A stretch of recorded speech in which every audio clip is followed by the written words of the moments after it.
Krščanstvo je temelj, na katerem je postavljena tudi sodobna Evropa.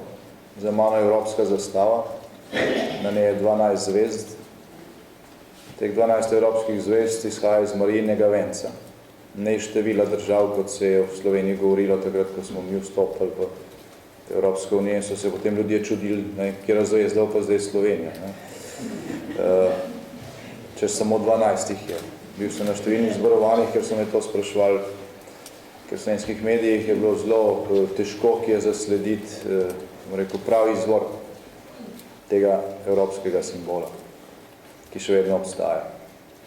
Temelji Evropske unije so sicer tudi drugi, ampak krščanski temelj je ključen, zato je tudi vsebovan v samem simbolu.